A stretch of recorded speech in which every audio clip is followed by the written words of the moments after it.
a Kezar to the glory days at the stick. From who's got it better than us to brick by brick. It's always the 49ers way, from off-season to game day. Yeah, we talk back.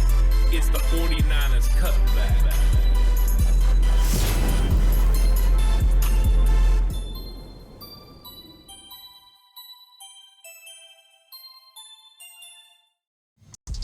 It's 49ers Cutback Podcast time. Welcome to the show, everyone. The tale of the tape, Cowboys versus 49ers. Oh boy, this is what we live for. These moments of the huge rivalries, 49ers versus Dallas Cowboys, and both teams are very good. So that always makes for a great matchup when you've got the players on each side, the talent level, the recent history in the playoffs. It just makes for an outstanding matchup. Both of these teams understand who each other is and exactly what the history means to both franchises. This is going to be a fun episode. I'm going to be going through the numbers of how these teams have stacked up this season, their strengths, their maybe weaknesses, how they correspond with the opponent's strengths and weaknesses. We're just going to go all through the numbers and take a deep dive into the Dallas Cowboys and San Francisco 49ers in this episode. And it's one of my favorite episodes to get into because it means we're kicking off the next week of games. We've already went through the Cardinals. Now we're on to the Dallas Cowboys. So sit back, relax. If you're watching for the first time and you like what I'm providing, like and subscribe to the channel. I really appreciate it. And if you're listening on an audio platform, 49ers Cutback on Believe, please give me a 5-star rating. I really appreciate that. With that being said, I'd like to talk to you today about Bet Online.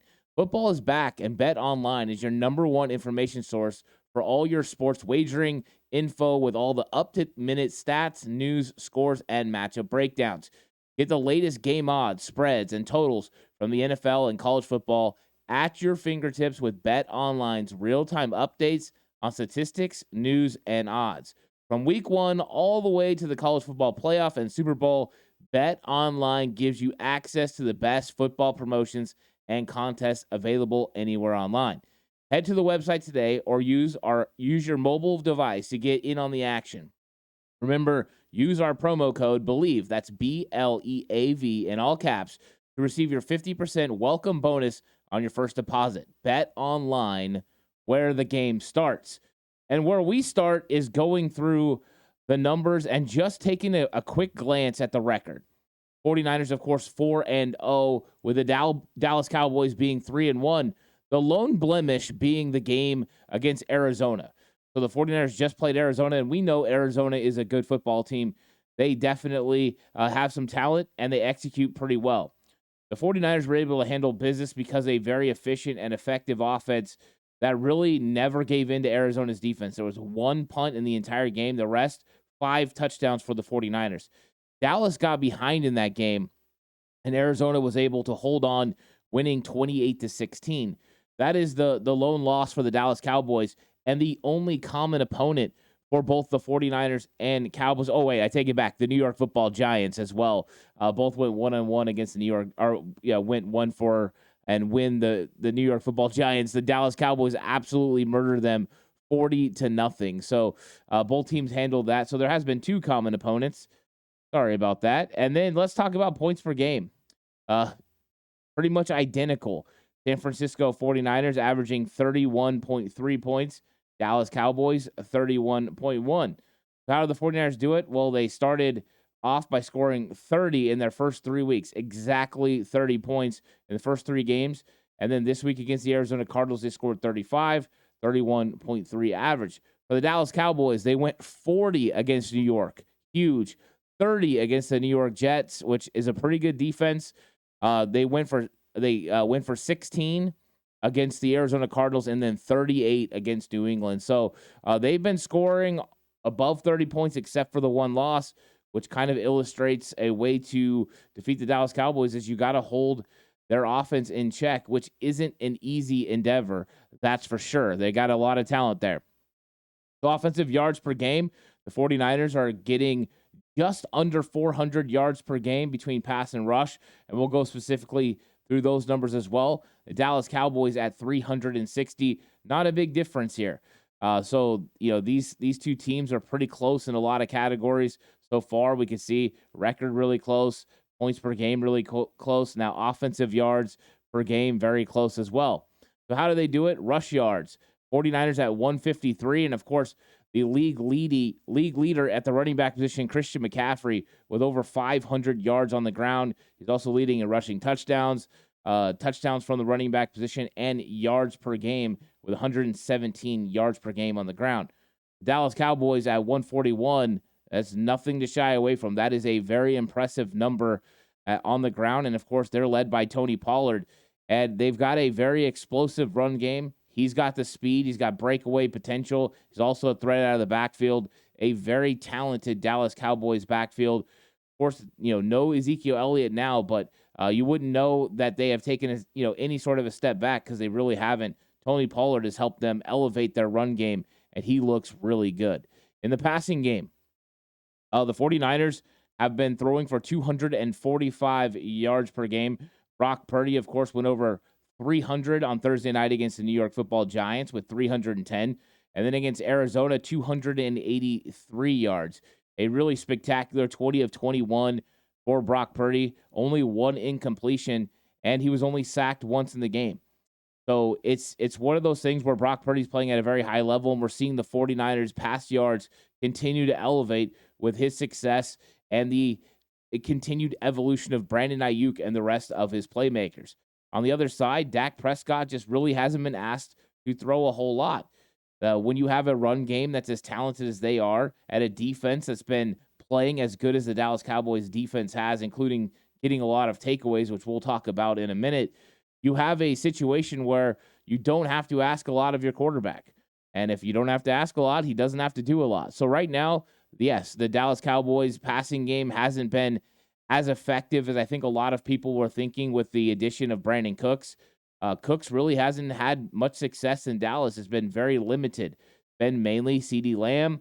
It's been mainly Michael Gallup. And, of course, they've had some success with the tight end position as well. So are they missing Dalton Schultz? Yes, but Jake Ferguson led the team this last week with 77 yards receiving against New England. So efficient play from the tight end position. And they've been able to have some success in the passing game, but a lot of their success has come from short fields. That New York Giants game, it felt like every single play was in Giants territory because of the turnovers and then taking advantage of those turnovers. So let's talk a little bit about Dak Prescott and Brock Purdy. I think this one is interesting because, these guys are completing passes at a very high rate. You got Brock Purdy completing 72.3% of his passes. You got Dak Prescott at 71.3%. 1 percentage point separates them as far as accuracy. If you're over 70%, you're playing at a very high level, and both of them are doing that. And when we go through these numbers, you're going to see they are efficient and effective running their offenses. Brock Purdy, 1,019 yards to Dak Prescott's 908. Once again, separated by a little over 100 yards. Not a lot. Touchdowns, Brock Purdy 5, Dak Prescott 4. So Brock Purdy has had the advantage of throwing more touchdowns. And to be honest, there's 2 that end up being laterals that are counted as run plays that could have easily been Brock Purdy touchdowns if he throws it just a smidgen ahead. That was one to Christian McCaffrey, his first touchdown in the game against the Cardinals, and then one to Deebo Samuel the week before against the New York Giants. Both of those could have been touchdowns thrown for Brock Purdy. So Purdy, though, playing really well, have 5 touchdowns. Both are doing well, taking care of the football as well. Brock Purdy, no interceptions. He did have a strip fumble by T.J. Watt. Watt was able to get the ball out, so he has 1 turnover, but it's not through an interception. Dak Prescott threw an interception against Arizona that basically cleared the game for Arizona and clinched it for him. So he's only had 1 turnover. He's taking care of the football at a very high rate. You got to give some love to Dak Prescott for doing that. So you see a lot of equivalences between the two. As far as sacks, Dak Prescott, though he's known more for his mobility, has been sacked 6 times, where Brock Purdy, not known for his mobility, has only been sacked 7. One thing about Purdy, he can move around in the pocket very well. This year, he showed the ability to be able to climb the pocket, which last year it was more scramble to the left, scramble to the right. This year, he's more efficient with his pocket movement and awareness. and get him rid of the ball, and he can do it all. He can roll right, he can roll left, and now he can climb the pocket, which is going to be very important against the Cowboys in this matchup because they have pass rushers coming from everywhere. And then rating, Brock Purdy's rating is 115.3 to Dak Prescott's 96.1. But just a model of efficiency, between these two quarterbacks. They're really playing at a high level, and you can see why their offenses are ranked in the top 10 in the NFL. Just a very talented group on both sides. Lots of playmakers, whether you got Brock Purdy that has Debo, Christian McCaffrey, Brandon Ayuk, George Kittle, Kyle Juszczyk. It goes on and on. Where on the other side with the Cowboys, you got CeeDee Lamb, Tony Pollard, Michael Gallup, Brandon Cooks, Jake Ferguson, who we talked about earlier. Talent on both sides of the ball, and very talented on the front side too, where you got offensive line Trent Williams and Aaron Banks, who are playing lights out football. Banks, one of the top 5 guards right now in the league. And then on the other side, you still have Zach Martin and really talented offensive linemen for Dallas. This is going to be a fun matchup between the two, strength on strength, which we'll get into all during the week. Offensive line versus defensive line for both teams is going to be a lot of fun. Third down conversion rate. This is offenses, being able to execute at a high level. 49ers had some early struggles in the front part of the season against the Rams. That they definitely had struggles. They were 2 of 7 against the Rams in third down conversion rate. They were still able to score 30 points and win the game, but you want that number up. 47% is higher than their percentage all of last year. So they're a more efficient offense right now on third down. And this week against the Arizona Cardinals, they only faced 5 third downs and converted on 3 of them, and then converted on a 4th down. So only one time were they unable to convert, which they had to punt. One Mitch Wishnowsky punt. That is playing at a high level.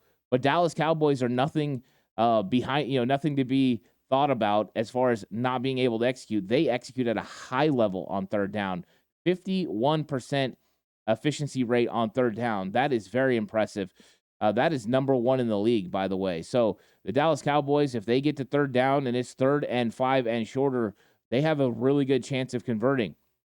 So you got to make sure you force 3rd and long situations for Dak Prescott if you're the 49ers, because the Cowboys convert at a very high rate.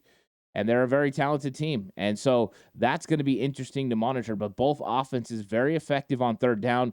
These are 2 of the better rates in the entire NFL. And they're going against really good defenses on the other side. Defenses that don't give up third down conversions very well. Dallas Cowboys, elite. They only give up third down conversions on 30% of attempts. That is great defense. And one of the keys to any football game is making sure that you stop people on third down. Getting off the field is very important, and the Dallas Cowboys are one of the best in the league to do it. So you see, they give up 30% on third down. The 49ers at 47% conversion rate on offense. Something's got to give. There's a 17-point difference there. That's going to be interesting to watch. 49ers third down conversion rate had been under 40%, but Arizona Cardinals faced a lot of third and short, which they were able to convert on, and that raised the value up to 40%. So 49ers third down defense is kind of trending very similar to last year, where they're very good in third and middle and third and long. So 3rd and 5 and beyond, they're really good. 3rd and 1, 3rd and 2, that's where a lot of teams have success. And we've seen the Arizona Cardinals use the tush push to be very successful and continue to get first downs. So I think that is something the 49ers have to work on, making sure it's 3rd and 5. Don't allow teams to stay on schedule. If they stay on schedule, the Dallas Cowboys are getting 4 on first down, 3 on second down, or 4 on first down, and 5 on second down, and it's 3rd and 1. The odds of them converting are at such a high rate that the 49ers struggle to get off the field in those third and short situations. So that's something the 49ers need to continue to work at and continue to get better at, and you see that there's an advantage there. Cowboys convert at 51% on offense. 49ers give it up at 40%. Something's got to give there. If the Cowboys start stringing together third down conversions because of third and short situations, or Dak is just able to execute with his weapons, that will wear on the offense a little bit, or wear on the defense a little bit, and that will make for long drives. So something to monitor in this game, a strength on strength type situation for both teams in this matchup. So next up, let's talk about the defenses and points per game. The 49ers give up 14.5 points per game, which is fantastic. The largest output against the 49ers defense this year is 23 points by the Rams. They kicked that last second field goal to get it to 23 and make it so the 49ers only won that game by 7, which is also their lowest margin of victory this season. They've dominated pretty much every game that they've played in. But look at Dallas, 10.3. Dallas has played so well on defense, and they just don't give up points. 10.3 leads the NFL in points per game allowed. They gave up 0 to the New York Giants in week 1, 10 to the Jets in week 2. They gave up 28 to Arizona in that offense. So you see a little bit of a difference there, and that's why their number's even at 10, or it'd be lower. And then they only give up 3 to New England and Mac Jones. So a very, very good defense as far as not allowing other teams to score. And I mean, when you got talent like they got, there's a good reason why. They have a really good pass rush. Of course, everyone talks about Micah Parsons, but they got DeMarcus Lawrence, Jonathan Hankins, who's already said he thinks this is the year that the Cowboys are going to be able to get to the 49ers. We'll see. But they got talent on the back end as well. They brought in Stephon Gilmore, and he's been battling. He's been following the good receivers around. Of course, the big injury is Trayvon Diggs. But Deron Bland, the same sort of thing happened last year. Anthony Brown got hurt. Deron Bland had to move to the outside corner when the 49ers played them in the playoffs. So this is not uncommon. Now, of course, the interesting part, right? Anthony Brown is now with the 49ers. So that's interesting. But yeah, both of these defense are highly effective and they play well. And these marks are probably going to elevate a little bit during the season, but anything close to this, you'll be in the running for top scoring defense in the entire league. Last year, the 49ers were just over 16 points per game. And so these guys are playing at such a high level. 49ers and Cowboys, you see, defense is so good. So let's talk defensive yards allowed. The 49ers have given up more yards, 284 yards, to the Cowboys, 259. So it's not that much difference between the two. It's just right there. So this is a handful of plays difference between the two. I will say this: numbers can be skewed on both teams because of these blowouts and how they're getting backups and things like that. The entire drive for the Arizona Cardinals, their last drive of the game was against 49ers backups, and they were allowed to get a lot of yardage in that. So 49ers are giving up more yards than the Cowboys right now. And the Cowboys defense has been absolutely stingy. So give them props for what they're doing. They're a very effective defense. So let's talk pass yards per game. The 49ers give up 218 to the Cowboys 148. Cowboys pass defense has been at such a high level. They have great pass rushers that can get after you, and they have sticky coverage on the back end. One thing we're going to talk about in a minute is takeaways, which they are very, very good at. So right here, you see advantage Dallas Cowboys as far as secondary, which is interesting because, they are missing Trayvon Diggs, who's on IR, but yet they've still been effective, even though they've been having to go to Jordan Lewis to play the nickel, which is a advantage you would think for the 49ers. And I'm sure we're going to talk about Jordan Lewis this week and that matchup, because there are some matchups that the 49ers have to be able to take advantage of to defeat this Cowboys team. And the Cowboys have some advantages of their own. So it's going to be a fun matchup this week. Lots of content coming your way. Make sure you check in on the channel all week long. As far as rush yards, here's where it's advantage 49ers. The 49ers give up 66 yards per game. They have not given up a 100-yard rusher the entire year. They have been getting after teams. They stopped Najee Harris. Of course, the New York Giants didn't really have their starting group, but they held the Rams in check. And then they stopped last week James Conner. And James Conner went off against the Dallas Cowboys. So you see the Dallas Cowboys give up 111 yards. And, of course, a lot of that was in the Arizona game. James Conner and Joshua Dobbs and the rest of that Arizona Cardinals team was highly effective against the Cowboys. So this is one of those ones where you've seen earlier that both of these teams are very good rushing attacks on offense. And then you see there's a little bit of an advantage for the 49ers in defense. And that's going to be important. You have to make sure you stop Tony Pollard and make the Cowboys one-dimensional. If you don't, they're going to have a field day. And to be honest, Tony Pollard had a lot of success last year in the playoffs against the 49ers until he was injured. Now, it was a different 49ers defensive line, that's for sure. It was not a healthy Javon Kinlaw. it was not a healthy Eric Armstead. Well, now it is. It's a healthy Eric Armstead, and now it's a Javon Hargrave. So he's being added to this rivalry. I'm sure it's not going to be too much of a difference. Coming from Philadelphia, he'll already understand what this rivalry means.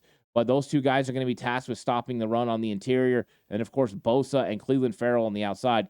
Farrell has played really well setting the edge against the run, and Bosa is just all-world at doing pass rush and setting the edge against the run. Of course, the 49ers have 3 really good linebackers. If you're a Dallas Cowboy fan and you're watching this episode, just want to let you know Oren Burks, number 48, he's the real deal. So the 49ers lost Azeez Al-Shire, but Oren Burks has been playing at a high level. And so we'll see how much the Cowboys decide to keep the 49ers in base 4-3 by running, 2 tight end sets. If they do, you're going to see Oren Burks flashing. He's pretty good. He's pretty fast, and he's big and can run. So that'll be something interesting to watch, whether it's running the football for Dallas against the 49ers nickel and Isaiah Oliver, or running the ball against their 4-3 with Oren Burks. I think most teams will probably elect to try to go after Isaiah Oliver. But 49ers really good against stopping the run. Cowboys over 100 yards given up. That might be the weakness of the Cowboys defense that the 49ers have to exploit. But in that category, that's when teams usually can somewhat correct it. Will that open up the passing game then for the 49ers, which they did last year in the playoffs? Let's talk turnovers. Both of these teams take care of the football at such a high level. Only 1 turnover for each, and it's by the quarterback. 1 interception by Dak Prescott, 1 fumble by Brock Purdy. Other than that, nothing. Now, have there been other opportunities? Yes. Have the other teams been able to take advantage of those opportunities? No. The 49ers had put 2 snaps on the ground with exchange problems from Jake Brendel and with Brock Purdy. Kyle Shanahan talked about the fact that it was a snap count issue. Either the snap count was coming early, the ball was coming early, or the ball was coming late. One of the two was happening. Either way, they got it worked out. No fumble snaps this week, which is impressive. So these two teams take care of the football at a very high rate, which we know efficiency-wise, that's what you have to do to be a good team. So think about this. The Dallas Cowboys are one of the best on third down conversion rate at 51%. That's impressive. Then they don't turn over the football. That's why you've got lopsided wins. They are very good at that, and efficiency is very important in this league. So the Dallas Cowboys are doing it at a high rate, which means the 49ers defense is going to have to disrupt this. They're going to have to get after Dak Prescott and try to force turnovers. And to be honest, the last 2 occasions the 49ers played Dak, he did turn over the football. And when he did, the 49ers were able to take big advantage of those opportunities. So I believe that it could come down to giveaways. Whichever team ends up turning over the football could be on the opposite side of where they want to be and get that loss. So this is going to be something huge in this game. Third down conversions, always huge. Giveaways and takeaways, always huge as well. So let's talk takeaways. The Dallas Cowboys take the ball away. Last year, they were number 1 in the league. They took it away 33 times, and they're right back on that trend. In fact, trending even better than they were last year. 10 takeaways already this season. It's impressive. And against New England, they were taking the ball away from Mac Jones, including a pick 6 by Deron Bland. Absolutely great. I mean, but it was a terrible throw. Let's be honest. Mac Jones rolling right, those all the way across the field, across his body. I mean, great play by Deron Bland, and he takes it to the house, and I'm super excited for him and what it meant for him in his career, but that's a terrible pass. You just can't make those kinds of throws, and I don't expect Brock Purdy to give that kind of opportunities. But Dallas is a ball-hawking team. They come up with the football, so Brock's going to have to be extra careful. This is going to be his biggest test, whether he can keep from turning over the football. Last week against Arizona, there was absolutely no opportunities for Arizona to get an interception. He was that clean. But from week to week, you just never know. And Dallas has got the pass rush to go with a very ball-hawking secondary. That usually leads to turnovers. 49ers have caused 5 turnovers. Last week, no turnovers. It's the first week they hadn't caused a turnover in a game. And all of their turnovers come via interception. Everyone in the secondaries had an interception in the starting secondary except for Tashawn Gibson. And he got his hand on the ball. And he's also a 32 interceptions in his career. So he's due for one coming up here pretty soon. But they've been making some plays. Fred Warner dropped a clear interception this week. So we'll see if the 49ers can force some turnovers. I think that is a big-time advantage if they can. Dak Prescott has shown proneness to be able to do that. We'll see if that's the case in this matchup. And then turnover differential, which is hugely important. 49ers are +4. Dallas Cowboys are +9. And this is the first time the 49ers are going against a team this season that has a higher differential in turnover than they do. So the 49ers at +4, still a great number. Last year, they were +13 for the whole season, which was one of the best in the league. And this year, the Dallas Cowboys are +9. That's effective right there. So they cause turnovers at a high level. They don't turn over the football. Seems like a recipe for success. So the Dallas Cowboys and San Francisco 49ers, you see the numbers. Both of these teams are highly talented. They just got, really good football players on both sides of the ball and guys that can make a lot of plays, on each side. Let's talk about some of the players on defense and some of the interesting matchups real quick that I'm curious about. I think number one, you have to look at strength of the defensive line. It's really good. And they got guys that are backups that are going to be able to make plays as well. And I think that the 49ers are going to have to run the football pretty consistently against this Cowboys team. But they've got a lot of talent. I think the big question marks are going to be, how well is Deron Bland going to be able to play against somebody like Brandon Ayuk? And what happens with Jordan Lewis? And can you get him matched up in a matchup you like? Also, something to monitor is linebackers for Dallas, Damone Clark and Leighton Vander Esch against Christian McCaffrey. So far, McCaffrey has been an absolute terror in the passing game against linebackers of other teams. I think that's interesting. Now, as far as the Cowboys go on offense, I think Jake Ferguson's going to be an interesting matchup for Fred Warner, Talanoa Hufanga, and others. He's been pretty good this season. I've been impressed with him in the games that I've watched. I've thought he's looked really good. And, of course, Tony Pollard and the athleticism and what he's going to be able to do is going to be fun. And then let's see what happens with the Cowboys offensive line.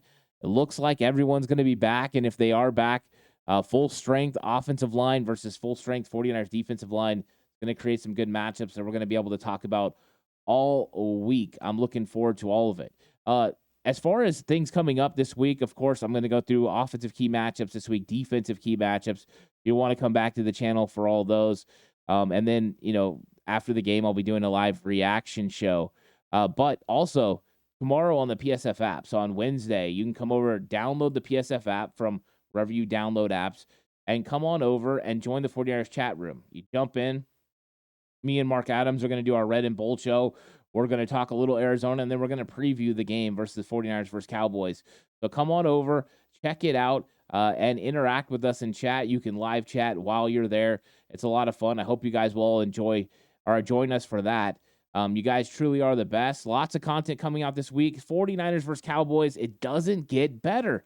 It just doesn't. This is going to be a lot of fun all week. I think the energy is going to continue to amp up as we go through. But I'll catch you guys on the next one. Until then, stay safe. And remember, the right way is always the 49ers way.